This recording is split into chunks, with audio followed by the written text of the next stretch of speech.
What's up? It's Mr. Eric, Monday, November 15th, 2021. As you can tell, I'm not in my usual wheelie chair spot. Instead, I'm standing. There's a reason for everything, and here's the reason. I got boxes down here full of books, and I don't feel like moving them. What's the point of moving these boxes just to make this video and risking my back, potentially falling over something, and putting myself out for the next couple of weeks? No, I'm not going to do that. Instead, I'm just going to adjust the camera upward and stand while I speak like I'm giving an oral presentation in high school. Wow, remember those days? Yeah, I do. Pretty weird. Alright, so without further ado, let's talk about how today went. Like I mentioned yesterday, today's my actual first shift at the hospital. What I mean by that is I have to clock in at 7 a.m. with my scrubs on to the floor I'm going to be working on. However, it's not a typical nursing shift. I'm not getting assignments. I'm not giving meds. I'm not doing assessments. Instead, I'm going straight to the monitor room and watching the monitor techs do their thing all day for 12 hours. If you don't know what that means, I'll explain it to you in a sec. But first, let's talk about how a typical nursing morning goes, because I wake up at 5 a.m. to get ready for the day. Alright, so when you're a nurse working 7 a.m. to 7 p.m., you obviously need to fuel yourself up with food.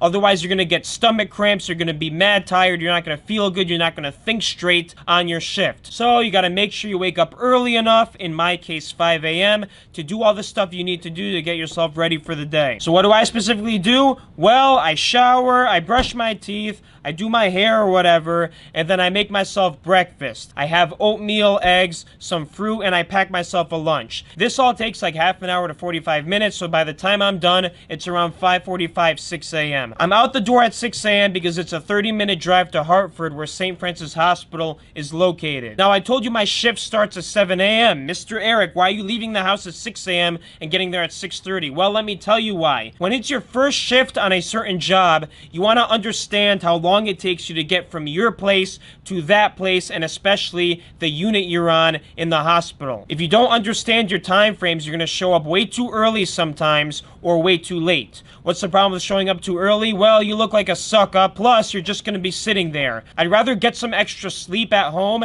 than sit there waiting for people to give me a report or whatever. And obviously there's more issues with being late because you could get fired for it. Plus, the problem with this hospital is that I'm not parking in the parking lot right next to the hospital because we're in a city. Instead, I have to park in the shuttle bus parking lot and take the shuttle from that parking lot to the hospital, which takes another like 10 minutes or so, especially because the buses come like once every couple minutes and you have to wait in line to get on the bus. And then even more time is used up by walking from the shuttle bus that pulls up to the hospital into the hospital and going up to the 7th floor where my unit is and clocking in. That all takes a lot of time. That's why I can't just say I'm leaving at 6:30 a.m. and doing a 30-minute drive. No, I gotta leave a couple minutes earlier. And based on today, I'm estimating that I should probably be leaving the house around like 6:15 a.m. I think that'll give me enough time to clock in by 7. Alright, so that's how all that morning prep works. I don't want to go too much into detail on it because things change. I'm probably going to end up like not doing all that stuff in the morning. There's definitely going to be days where I'm super exhausted and I'm not going to be able to eat, so I'll probably just eat at the hospital or snack on the way there.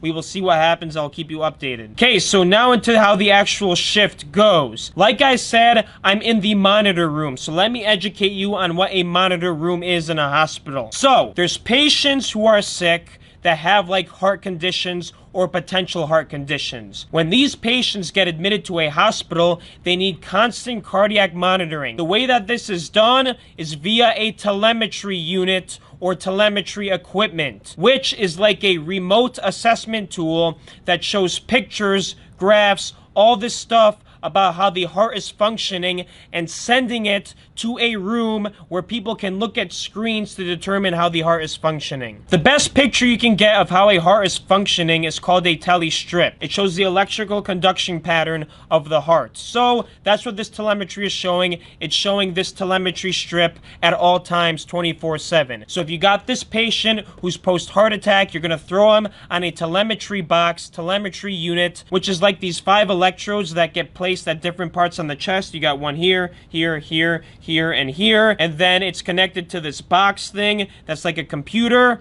and then that computer sends a wireless signal to a monitor room down the hall that has a bunch of other computers to show what this telestrip looks like. And these monitor techs, all they do is sit around and watch the screens to make sure nobody's dying. Because you can tell a lot from a telestrip. Based on the electrical conduction of the heart, you could see how the atria and the heart are functioning, the ventricles, how the blood flow's moving. If things are not in sync, there's a potential problem, and the monitor techs have to catch it and let somebody know. Because when there's something wrong with the heart and it starts to decompensate, it happens really freaking quick. So you gotta catch something wrong early. That's pretty much it. That's what the monitor room does. They watch the heart function so that nobody else has to focus their full attention on that. If a nurse was spending all day watching heart rhythms, they wouldn't be able to give meds, do assessments, do interventions, all the other stuff they got to do. That's why you have to designate these people called monitor techs in the monitor rooms to do it for you, because they will call you if they see something wrong. So I just sat in that room all day, chit-chatted with the monitor techs there. We had some great conversations.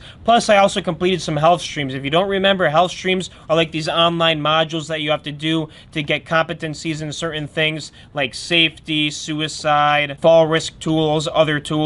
And once you complete the health streams, you get checked off, and I think you do get paid for them. I'm not pretty sure. If I'm not getting paid for it, why would I do it at home? That's useless. I'm just going to do it on the shift in the monitor room at the hospital when I'm doing anything else. In addition to the health streams, I read through the papers that I got from my manager last week. She gave me a bunch of information on what the hospital policy is on their unit for different assignments. For example, how many times you have to document a head-to-toe assessment, how many times you have to document like IV assessments, what the policy is when you have a rapid response or whatever. So I got a basic understanding of how all that works. That way tomorrow when I show up, I pretty much have a basic idea of what I need to do in certain situations. When it was lunchtime, I went down to the cafeteria and bought myself a sandwich. Then I went up to the monitor room and I just sat there all day just watching the monitor techs do their thing. When I got home, I didn't do anything else. All I did was eat dinner and go to sleep early because tomorrow is the actual nursing shift. I will let you know how that goes. Peace out till then. Oops, I lied. My next shift is not tomorrow. It's actually Wednesday. So I'll let you know how it goes on Wednesday.